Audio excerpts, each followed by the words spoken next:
discussed about frame of reference, we discussed about motion. But अब जो मैंने and पे एक क्वेश्चन पूछा था, द क्वेश्चन वाज कि कभी अगर बबलू 50 किलोमीटर चला, क्या उसका डिस्प्लेसमेंट ज़ीरो हो सकता है? तो यहीं से हम अपना टॉपिक स्टार्ट करते हैं. सो डिस्टेंस अगर है तो डिस्प्लेसमेंट ज़ीरो हो भी सकता है और नहीं भी हो सकता. ये सिंपल सी बात मैंने यहाँ पे लिख के रखी है कि अगर कहीं पे डिस्टेंस अगर है तो डिस्प्लेसमेंट ज़ीरो हो भी सकता है और नहीं भी हो सकता. फॉर एग्जांपल केस 1 लेते हैं कि जब डिस्प्लेसमेंट ज़ीरो होगा. मान लो बबलू इनिशियल पॉइंट उसका ए इनिशियल पॉइंट है. अब मेरे को 50 किलोमीटर क्या करना है, कवर करना है. सो बबलू का A point is the initial point. अब ये बबलू 25 किलोमीटर आगे चला बी पॉइंट तक, ठीक है. और फिर से ये बी से सी तक वापस से 25 किलोमीटर रिटर्न आ गया.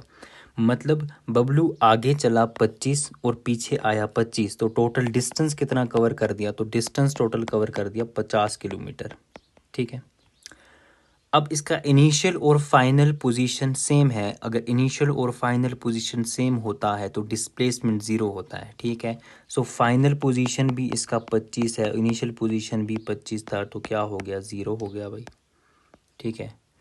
अब if initial and final position are same then displacement होता है हमारा ज़ीरो. जब भी हमारे पास इनिशियल और फाइनल पोजीशन सेम दिखें तो डिस्प्लेसमेंट होता है zero. Now case second, displacement कब ज़ीरो नहीं होगा? पहले मैंने क्या कर दिया, मैंने बबलू को ए पॉइंट, ये इनिशियल पॉइंट है, यहाँ से बबलू ने स्टार्ट किया 25 किलोमीटर बी पॉइंट तक, ठीक है. देख रहे हो आप, सीधी तरह चला भाई बबलू, ईस्ट की तरफ चला, ठीक है.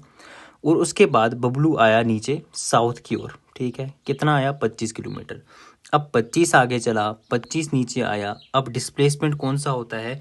जो इनिशियल और फाइनल पोजीशन के बीच में जो एक क्या होता है, शॉर्टेस्ट पाथ होता है. अब शॉर्टेस्ट पाथ कौन सा है? ये शॉर्टेस्ट पाथ है, तो यही क्या है? डिस्प्लेसमेंट है, ठीक है. यही डिस्प्लेसमेंट है, ठीक है. सो अब डिस्प्लेसमेंट यहाँ पे ज़ीरो नहीं है. तो जो क्वेश्चन मैंने पूछा था कि भाई अगर कोई बंदा, अगर बबलू या आप या मैं, हम 50 किलोमीटर चले तो उसके अंदर दो पॉइंट बनते हैं. एक पॉइंट ये बनता है कि डिस्प्लेसमेंट ज़ीरो हो भी सकता है और नहीं भी हो सकता, ठीक है. अब जब डिस्प्लेसमेंट ज़ीरो था तो मैंने बोला कि इनिशियल और फाइनल पोजीशन सेम रहे होंगे, जो हमने यहाँ पे एग्जांपल के अंदर देखा केस 1 के अंदर. और दूसरा पॉइंट क्या था कि जहाँ पे इनिशियल और फाइनल पोजीशन डिफरेंट रहे होंगे, जहाँ पे मैंने केस नंबर 2 के अंदर देखा. डिस्प्लेसमेंट निकालने का एक सिंपल सा तरीका है. तुम्हें सिर्फ ये देखना है कि भाई इनिशियल और फाइनल पॉइंट कहाँ है, ठीक है.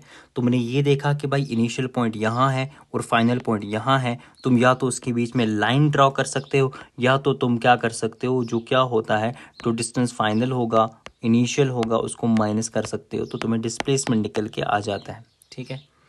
अब इधर जो डिस्प्लेसमेंट होता है उसको हम एस से डिनोट करते हैं, ठीक है. डिस्टेंस को डी से करते हैं, इन डिस्प्लेसमेंट को एस से डिनोट किया जाता है. So S displacement is equal to final position minus initial position. और जो मैंने पहले ही बोल दिया, ज्वाइन करनी है लाइन को between initial and the final position, ठीक है. जैसे मैंने यहाँ पे किया, ये इनिशियल पोजीशन, ये फाइनल पोजीशन, इसके बीच में मैंने लाइन ड्रॉ कर दी, तो मुझे वहाँ से डिस्प्लेसमेंट देखने को मिली. नाउ क्वेश्चन है, अगर ऑब्जेक्ट मूव करता है 50 मीटर नॉर्थ, ठीक है. अब यहाँ पे ना बहुत सारे बच्चों को ये समझ नहीं आता है कि भाई नॉर्थ, साउथ और ईस्ट को हम कैसे याद रखें, ठीक है, भूल जाते हैं. तो क्या करना है, हमें यहाँ पे 4 लाइनें ड्रॉ कर देनी है. 4 लाइनें ड्रॉ कर दी, ठीक है. अब सबसे पहले मैंने क्या लिखा यहाँ पे, एन, फिर लिखा ई, फिर लिखा डब्ल्यू. क्या हो गया? न्यू. नॉर्थ, ईस्ट, वेस्ट हो गया. बचा क्या? साउथ. साउथ कहाँ आएगा? इधर आएगा, ठीक है. सो जब तुम्हें दो भी पता चल गए ना, एन ई भी पता चल गया, सो डब्ल्यू डाल दिया इधर, साउथ डाल दिया नीचे. हमें पता है कि भाई नॉर्थ का अपोजिट साउथ होता है और ईस्ट का अपोजिट क्या होता है? वेस्ट होता है. तुम्हें एक भी पता चल गया, तुम्हें यहाँ पे एक भी पता चल गया तो तुम दूसरा इजीली बता सकते हो, क्योंकि तुम्हें पता है उसी के अपोजिट होता है, ठीक है. सो यहाँ से हमने क्या कर दिया, हमने ये भी आपको सिखा दिया कि भाई किस तरह हम किसी क्वेश्चन में अगर लिखा होता है कि भाई कोई 50 किलोमीटर आगे चला नॉर्थ की ओर, साउथ की ओर, ईस्ट की ओर, वेस्ट की ओर, तो किस तरह हमें बतानी है वो चीज़, ठीक है. अब यहाँ पे क्या है, एक ऑब्जेक्ट है. पहले हम क्वेश्चन पढ़ेंगे, डीकोड करेंगे, गिवन क्या है वो लिखेंगे. क्वेश्चन 1 क्या है कि ऑब्जेक्ट है 50 मीटर नॉर्थ चला. नॉर्थ कौन सी डायरेक्शन है सर? ऊपर वाली डायरेक्शन है. कितना चला? 50 मीटर चला, ठीक है. मैंने 50 मीटर नॉर्थ चला दिया, ठीक है. एंड 30 मीटर ईस्ट चला दिया. 30 मीटर कहाँ चला दिया? ईस्ट चला दिया, ठीक है. 30 मीटर ईस्ट चल गया भाई, ठीक है. 30 मीटर कहाँ चला भाई? ईस्ट चला, ये 30 मीटर ईस्ट है। Okay, then find displacement in total distance. अब मुझे क्या करना है, ये मैंने ए पॉइंट माना, ये बी माना, फिर सी माना, ठीक है, लेट एज्यूम कर दिया मैंने। तो ये सोल्यूशन है क्वेश्चन नंबर 1 का। अब मुझे ये बताओ कि मुझे डिस्टेंस भी निकालना है, मुझे डिस्प्लेसमेंट भी निकालनी है, ठीक है, जो इस ऑब्जेक्ट ने कवर की होगी। सो मान लो डिस्टेंस कितना है, डिस्टेंस है कि एक्चुअल कितना कवर किया उसने पाथ, तो that is the distance, that is the 50 + 30। So answer will be 80 metre, ठीक है, 80 क्या, 80 मीटर, ठीक है, आंसर हो गया 80 मीटर। अब सर डिस्प्लेसमेंट निकालने हैं, तो मैंने क्या बोला, इनिशियल और फाइनल पोजीशन के बीच में एक शॉर्टेस्ट पाथ होता है, तो तुम्हें उस लाइन को ज्वाइन कर देना। सो ज्वाइन करना है लाइन को बिटवीन इनिशियल और फाइनल पोजीशन के बीच में, सो तुम्हें वहाँ से डिस्प्लेसमेंट देखने को मिलेगी। अब मैंने यहाँ पे जब ज्वाइन कर दिया तो मुझे पता है कि भाई ये हाइपोटेन्यूज निकल के आ जाएगा, ठीक है, ये हाइपोटेन्यूज होगा हमारा। अगर ये बेस है, ये परपेंडिकुलर है, अगर ये मान लो ये अगर परपेंडिकुलर है, ये बेस है, तो ये क्या होगा, हाइपोटेन्यूज होगा, बिल्कुल। तो इस ट्रायंगल को हम ऐसे भी बना सकते हैं, कैसे, ऐसे भी बना सकते हैं, बिल्कुल। अगर मैं इसको आपको रोटेट करके दिखा दूं, so we can draw this triangle as, मैं इसको इस तरह से भी बना सकता हूँ। तो हम इसको अभी ऐसे ही रखते हैं। अब यहाँ पे सिंपली हम क्या करेंगे, सॉल्व करेंगे। कैसे करेंगे सॉल्व, सर अब क्या निकालना है, अब तो डिस्प्लेसमेंट निकालना है। क्या निकालना है, डिस्प्लेसमेंट निकालना है। सो डिस्प्लेसमेंट निकालने के लिए मुझे पता है डिस्प्लेसमेंट एस है। सो एस को जो मेरा होता है हाइपोटेन्यूज का square is equal to base का स्क्वायर प्लस परपेंडिकुलर का स्क्वायर, ये करेंगे। सो मुझे पता है जो हाइपोटेन्यूज का स्क्वायर है, तो हाइपोटेन्यूज की जगह क्या है, डिस्प्लेसमेंट है, तो we will take the displacement that is S. Hypotenuse का स्क्वायर हो गया मतलब डिस्प्लेसमेंट का स्क्वायर हो गया।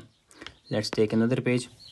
मतलब क्या होगा, डिस्प्लेसमेंट का square is equal to base क्या थी, सर बेस ना ये होती है, ये हमारे पास बेस होती है जो परपेंडिकुलर के साथ 90 डिग्री बनाती है, तो वही हमारी बेस होती है। तो बेस कितनी है, 50 मीटर। सो 50 का मैं क्या करूँगा, 50 मीटर का मैं करूँगा होल स्क्वायर, ठीक है, और यहाँ पे प्लस कर दूंगा। फिर परपेंडिकुलर क्या था, परपेंडिकुलर 30 का क्या करेंगे, होल स्क्वायर करेंगे, ठीक है सर। सर अब जो डिस्प्लेसमेंट आती है, सर 50 का होल स्क्वायर कितना होता है, 50 × 50 करेंगे, सो वो आता है 2500। फिर ऐड कर देंगे। नाउ 30 का कितना हो सकता है, 30 का अगर करेंगे 30 × 30 करेंगे, so that will be the 900। अब इन दोनों को ऐड कर देंगे।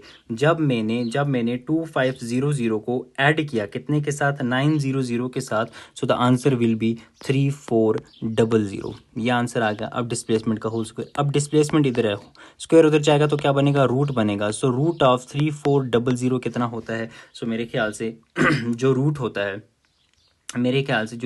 है, let me check, root of 3400 that will be the 58 something like that. So इसको अगर हम ऐसे भी रखते हैं तो इन सिंपल मेरा क्या निकल के आ जाता है, डिस्प्लेसमेंट निकल के आ जाता है, ठीक है। एग्जाम में हमें इतना कॉम्प्लिकेटेड आंसर नहीं देखने को मिलेगा, इजीली देखने को मिलेगा, ठीक है। सो यहाँ पर इतनी चीज़ें हमें ये समझ में आ गया कि भाई क्वेश्चन को सॉल्व कैसे करना है, क्वेश्चन का अप्रोच कैसे होगा। तो क्वेश्चन हमने 1 देख लिया ना। क्वेश्चन 2 क्या है, अगर ऑब्जेक्ट मूव करता है, इनिशियल पॉइंट उसका है 100 मीटर, ठीक है, initial point 100 metre in east, ठीक है, रुको। ऑब्जेक्ट मूव करता है इनिशियल पॉइंट से, from initial point 100 metre in east, ठीक है।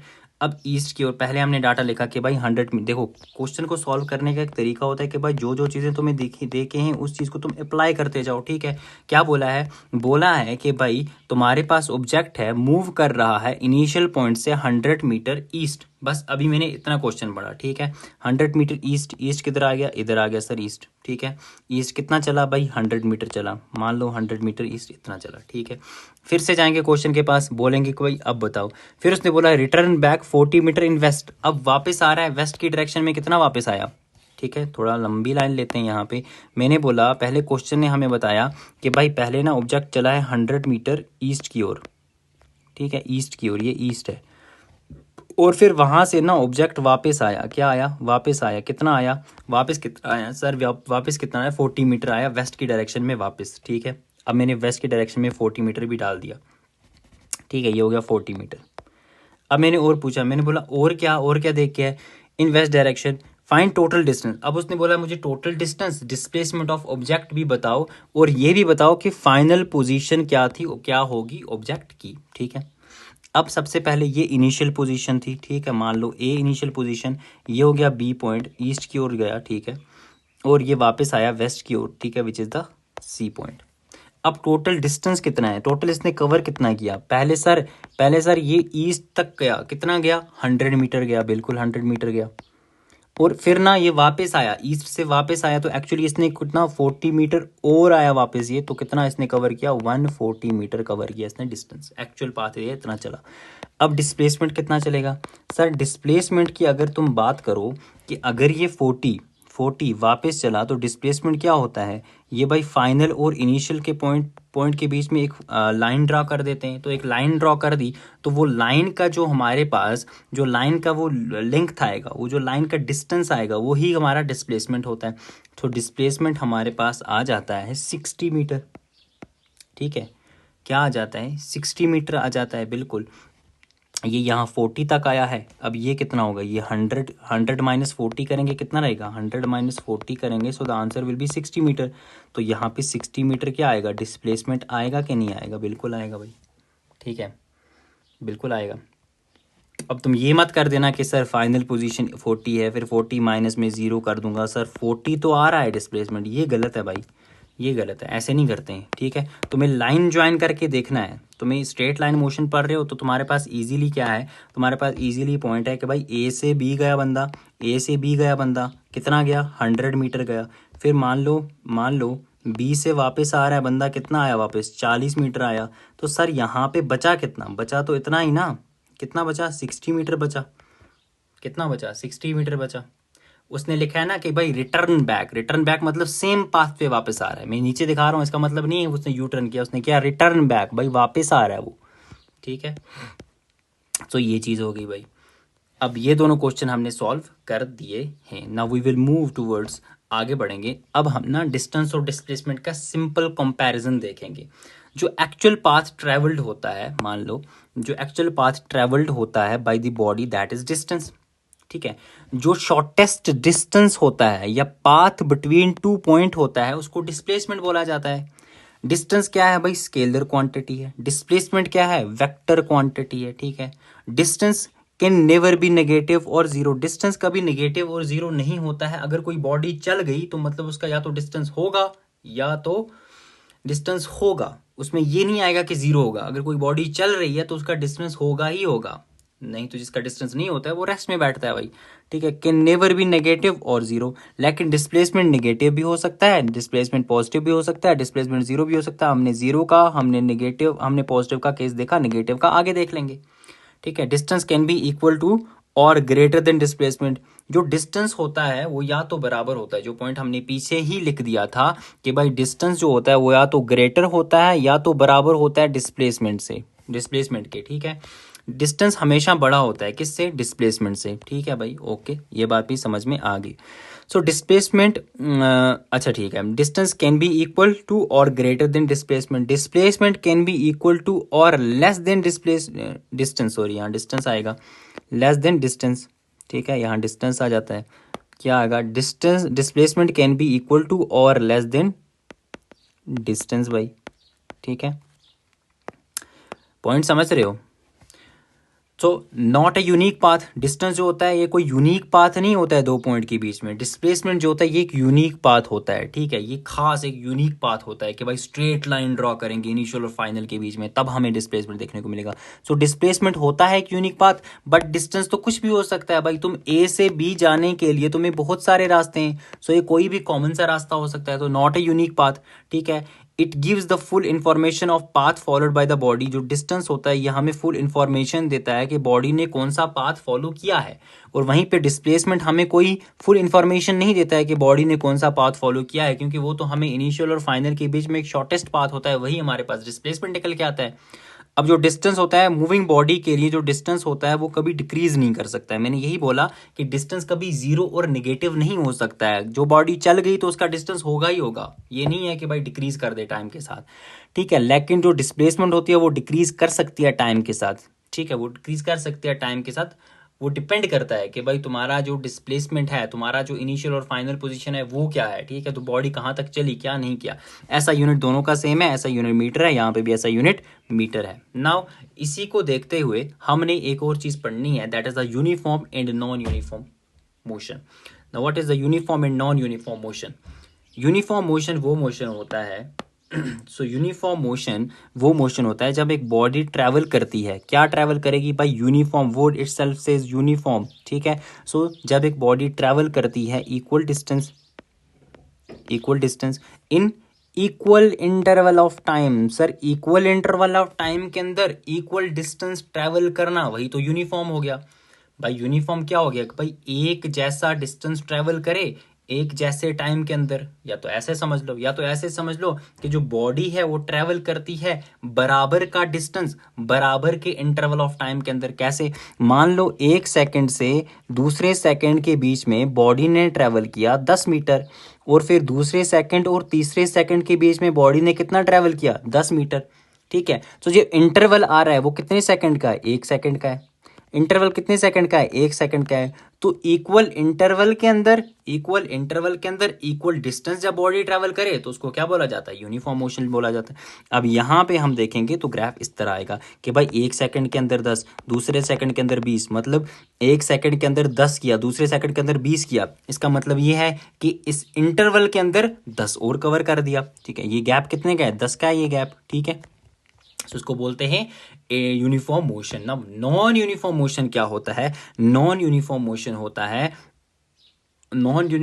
वो मोशन होता है जब बॉडी ट्रैवल करती है unequal distance in equal interval of time. भाई टाइम का इंटरवल तो सेम रहता है, बट उस टाइम के इंटरवल के अंदर तुम्हारी जो बॉडी होती है वो ट्रैवल करती है unequal distance in equal interval of time.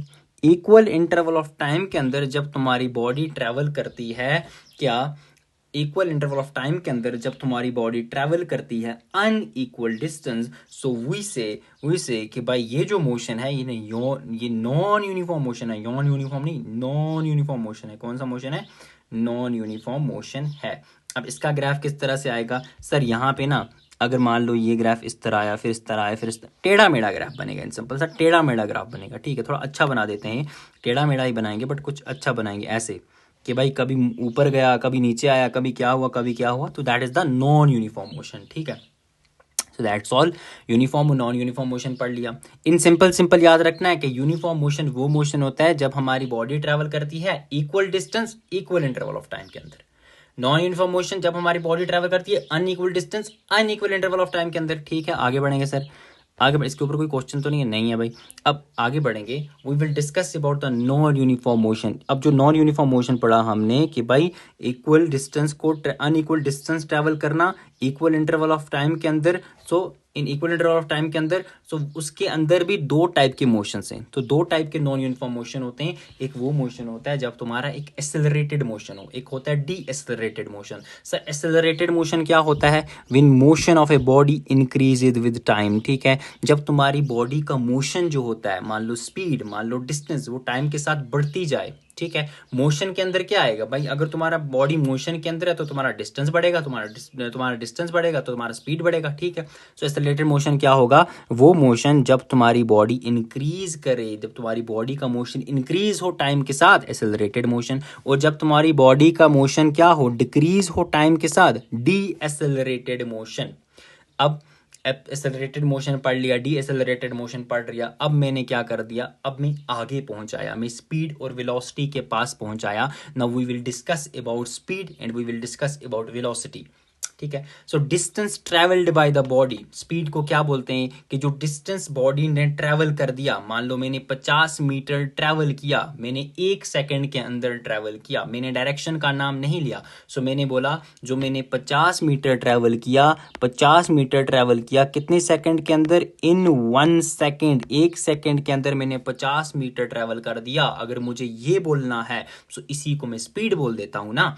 मतलब मैं डिस्टेंस ट्रेवल जो करूं bye the body per unit time, कि जो बॉडी डिस्टेंस ट्रेवल कर रही है पर यूनिट टाइम के अंदर, उसको बोला यूनिट टाइम क्या होता है? Unit time per unit time के अंदर उसको बोला जाता है स्पीड, ठीक है। मान लो मेरी बॉडी चली 50 मीटर पर सेकंड, ठीक है, ठीक है, ठीक है। तो ये मेरे पास क्या आया? ये स्पीड आया। सर ये स्पीड है? हाँ बिल्कुल ये स्पीड है। मैं 50 मीटर चल रहा हूं 1 सेकंड के अंदर। ऐसा यूनिट क्या है स्पीड का? मीटर पर सेकंड। और ये क्या है? Scalar quantity.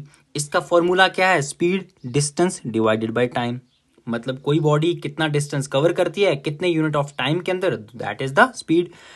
अब स्पीड के अंदर भी दो टाइप के मोशन होते हैं, एक होता है uniform motion, non uniform motion. Uniform motion अभी पढ़ा, स्पीड जहां पे क्या रहे, कांस्टेंट रहे। नॉन यूनिफॉर्म मोशन, स्पीड जहां पे कांस्टेंट ना रहे, टाइम के साथ साथ चेंज करती जाए स्पीड। ठीक है, पहले 50 थी फिर 30 होगी, फिर 50 आई फिर 30 होगी। मतलब मैं कभी ब्रेक लगा रहा हूं, कभी मैं एक्सेलरेट कर रहा हूं गाड़ी को। ठीक है, सो ये हो गया uniform. Non uniform motion, average speed क्या होता है? जब मेरी बॉडी टोटल डिस्टेंस मेरी बॉडी ने कितना कवर कर दिया और पूरे टाइम जो होता है टोटल टाइम, उसको मैं क्या कर देता हूं, टोटल डिस्टेंस को टोटल टाइम से डिवाइड कर दूंगा, एवरेज स्पीड आ जाएगी। ठीक है, वेलोसिटी क्या होती है सर? डिस्प्लेसमेंट या डिस्टेंस जो बॉडी ने ट्रेवल कर दिया per unit time in a particular direction. मैंने बोला डिस्प्लेसमेंट, या तो मैं ये बोल सकता हूँ वेलोसिटी होती है कि displacement covered by a body per unit time. ठीक है, या तो मैं ये बोल सकता हूं कि distance travelled by the body per unit time in a particular direction. अगर मैंने ये बोल दिया इन अ पर्टिकुलर डायरेक्शन तो ये खुद ब खुद क्या हो गया, स्पीड से अलग हो गया, क्योंकि मैंने यहां पे डायरेक्शन का जिक्र कर दिया।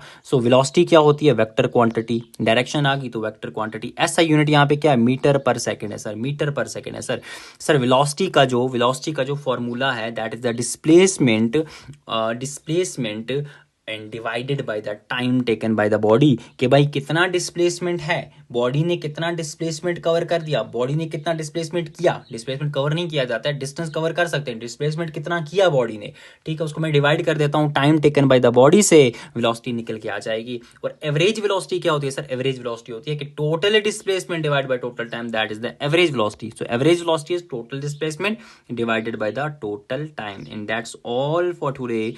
Now we will meet in the next lecture, that is about acceleration, that is about graph conversion, that is about the जो हमारे पास आ जाते हैं equations of motion. 3 equation of motion पढ़ेंगे, देन हमारा डू हो जाएगा भाई सारा चीज़। ठीक है, देन हम एक प्रॉपर एक वीडियो बनाएंगे जिसपे हम इसको शॉर्ट नोट्स की तरह क्या करेंगे, रिवाइज करेंगे भाई साहब। ठीक है, so subscribe it bro, subscribe this one, बच्चों वाला।